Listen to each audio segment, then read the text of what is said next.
It's Friday, and it's time for our Agile Not So Agile episode of the Daily Stand Up Podcast. I want to talk about the 5 second conversation hack that makes people instantly like you. So, what is it, you're probably wondering? It's something we like to refer to as anchor their emotions in 5 seconds. Use a micro observation, a light vulnerability to spark instant rapport.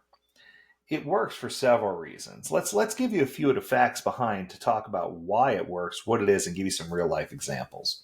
So the Dale Carnegie principle: people crave feeling interesting, not impressed. So if you want to help someone feel interesting, that's going to give you a lot of leeway. Two is neuroscience. Vulnerability triggers oxytocin, the bonding hormone, in both parties. So that's the neuroscience behind it. And then third, speed. The first impression that you have of someone forms in only 7 seconds. This hack front loads the connection, right? So a specific observation about them in the context, plus playful self-disclosure yields a good way to crack through right away that gets people to instantly relate and associate with who you are.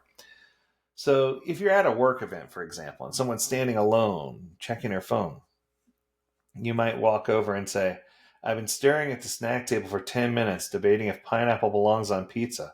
What's your controversial food take?" It works because you noticed their isolation without judgment, you admitted awkwardness, and you sparked a low stakes debate. Because there's no stakes, there's nothing there that people can talk about, right? How about on a first date? You see somebody wearing a band t shirt. Your date is wearing a band t shirt.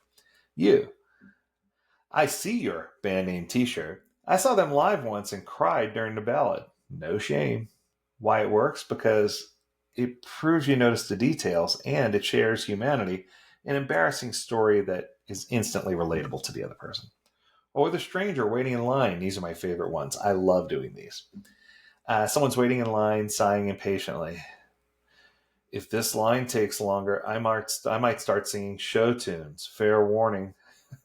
Why it works? Because it mirrors their emotion of frustration and validates their concern. And the humor signals that you're safe to engage with so that they know, unless they don't like show tunes. But it's the science of a speed connection. It's something called the halo effect. A positive first impression makes people overlook later flaws. And there's nonverbal syncing. Matching their tone or energy in 5 seconds builds subconscious trust. And then there's something that's called the 55-38-7 rule. 55% of likability comes from body language, 38% from tone, and 7% from the actual words that you're saying. So pair your verbal hack with open posture. Make sure your arms aren't all crossed. Warm vocal tone. Lower your pitch a little bit. Go slightly lower. Hey, I noticed, people appreciate the lower pitch. And micro smile. Eyes crinkle, not just the lips, right? And when to use it. This is best for networking events, dates, meetings with strangers, breaking tension and awkward silences. You should avoid using it in a crisis situation where someone's genuinely upset, or in a formal setting where it requires strict professionalism. You need to be careful of those.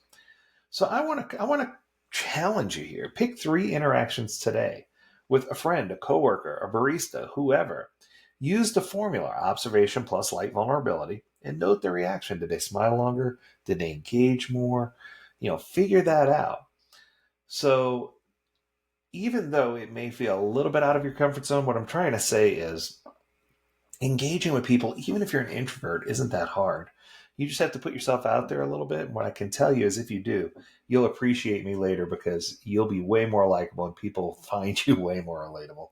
That's going to do it. I hope you enjoyed this episode.